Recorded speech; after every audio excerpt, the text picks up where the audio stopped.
C'était en mars, j'avais fait une modélisation 3D avec Inkshape pour commander de l'inox. Mordoux en alu, propre ce profilé. On voit la petite soudure en haut. Je vais couper, je marque à l'équerre et fais un premier trait de scie. Puis tourne le profilé et refais pareil. Je suis sûr d'être perpendiculaire dans les deux axes. Pas parfait, mais pas trop mal. Pour les coupes d'après, j'ai amélioré la technique en reportant mon trait de scie sur les quatre coins. Voilà, ça c'est beau. Mais rien n'empêche de finir à la lime pour atteindre la perfection. Ok, maintenant je veux croiser mes carrés.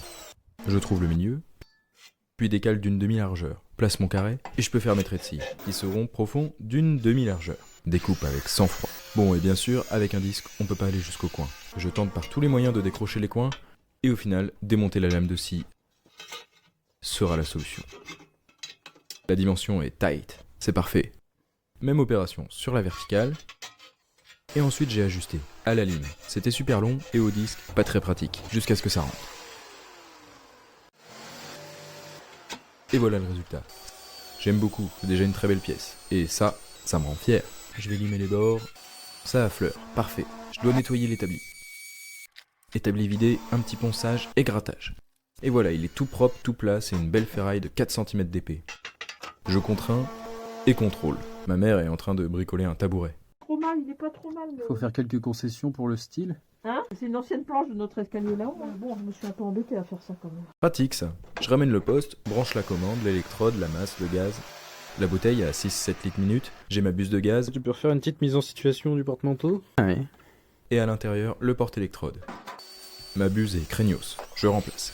Et l'électrode aussi. Attention, elles ont des couleurs différentes selon les usages. La torche est nue, porte-électrode, électrode, pince. Quand je serre le capuchon arrière, l'électrode est bloquée. Ensuite, la buse. Et c'est bon, je suis prêt à souder.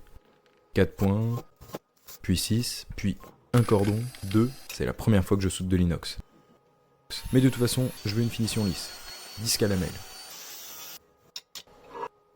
Idem de l'autre côté, c'est un peu mieux. Les intérieurs, un petit trou, ça s'arrange. C'est en soudant qu'on devient souderon. Plus qu'à boucher. Je découpe des carrés et soude.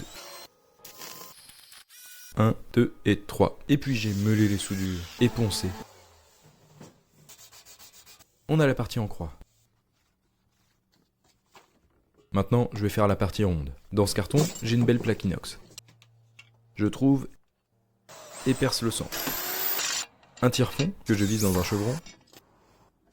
Et puis j'ai fait un premier trou à mon diamètre plus la moitié du diamètre du foret. Fixez tout ça sous la perceuse. Et c'est parti pour une longue chaînette. Je fais des trous, des petits trous, encore des petits trous. Et je termine le disque. Petit nettoyage. Et c'est rond, plutôt pas mal rond. Ouais, ça tourne rond. Le lendemain, je suis parti pour faire le rond intérieur avec la même technique. Des trous de première classe, des trous de seconde classe. Puis j'ai mesuré. Posé ma croix par-dessus et marqué. Couper et arracher mes 4 morceaux.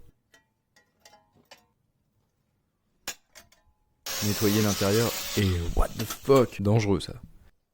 Après différentes étapes de cleanage, les pièces sont prêtes. Je place un bout de bois bien parallèle et j'ai tout pointé. Ça rend bien. C'est très beau, hein? Ça commence à être dur à porter à bout de bras. Ah ouais, il est lourd. Et ça faisait 16 cordons à effectuer. J'ai gagné du skill. Allez maintenant, je récupère un autre cercle que j'arrondis. Marque en carré. Et ajuste jusqu'à ce que le carré rentre dedans. À la bonne hauteur. Et je le pointe. Petit montage à blanc, c'est déjà très beau. Un mois plus tard, j'ai fini mes soudures. Et l'inoxydable a réussi à s'oxyder. Bon, de toute façon, je devais meuler les dernières soudures. C'est pas mal. Allez, je vais repasser un coup de brosse métallique partout. Et finition à la mano. J'ai perdu le manche. À présent, j'ai dégraissé complètement la croix et je vais la masquer. Clowns to the left of me, jokers to the right, here I am, stuck in the middle with you. Voilà ma croix complètement emballée. Je meule le cercle du bas et je vérifie son diamètre. Voilà, le diamètre est parfait, ça rentrera parfaitement dans la stèle. Je remasque le bas, redégraisse, ressouffle, et vu qu'il fait froid, je secoue ma bombe d'après devant le décapeur thermique. Et c'est parti! Un léger voile d'accroche, puis une couche couvrante. Je fais gaffe à avoir le pouce bien reculé sur la bombe. Je nettoie la buse et purge le tuyau, car il y a plus tard la deuxième couche. C'est sanglant ce rouge. Ensuite j'ai repris ma modélisation 3D, que j'ai peint sur ordi, juste pour avoir une petite idée du résultat. Ok, je me suis fait une palette, et j'ai commencé à vouloir peindre mes dégradés au pinceau. C'était galère, j'ai fini par craquer, et j'ai peint à la bombe dégradé, couche par couche. Allez, c'est pas mal comme ça. Ma peinture est un peu sèche, mais pas trop. C'est le moment idéal pour démasquer. Et bah, c'est vachement joli. Demain, ce sera le vernis. Mais en attendant, la belle croix reste dehors à prendre l'air. Alright. Soufflage, dégraissage, et j'enlève les derniers bouts de scotch. La bombe de vernis, je commence par la secouer.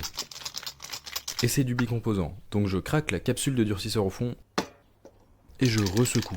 Et c'est parti pour le vernis, par couches successives, sans jamais en mettre trop d'un coup. On relâche bien en fin de mouvement, c'est le plus important. Il faut toujours être en mouvement quand la peinture sort. Il y a une bonne couche uniforme partout. Un peu blanche, c'est à cause de la température trop basse, mais ça va redevenir transparent en séchant. Allez, je finis la bombe. La peinture a bien séché, normal, ça fait 7 mois que j'ai peint, et ça brille toujours. Et j'ai percé des trous en bas, pour que ça accroche bien lors du scellement. Plastique, scotch, seau, truelle, auge, un petit balai. J'ai du Rénocal, c'est un mélange chaud-ciment. Je commence à en prendre à la main, c'est complètement débile. Parce qu'il faut doser une barquette et 2. Et vu qu'il faut 2 tiers de sable, 4 barquettes de sable. J'homogénéise tout ça, voilà, c'est bien homogénéisé. Allez, c'est parti. Protection. Et comme Jésus, je porte ma croix, mais avec une brouette, parce que je suis pas un giga tchad comme lui. J'enlève le seau, nettoie un coup dans le fond, un dernier montage à blanc. C'est validé. Je protège la stèle avec du plastique, ouvre un trou, scotche le trou, découpe le trop plein, et c'est parti pour mélanger le ciment. Petit conseil pour les voyageurs et randonneurs, il y a toujours de l'eau dans les cimetières. Et je mélange, et j'ai mis beaucoup trop d'eau, c'est de la soupe. Je remets du mélange. On homogénéise, pas de grumeaux, ça fait une belle pâte à gâteau, ça c'est beau. Et je remplis.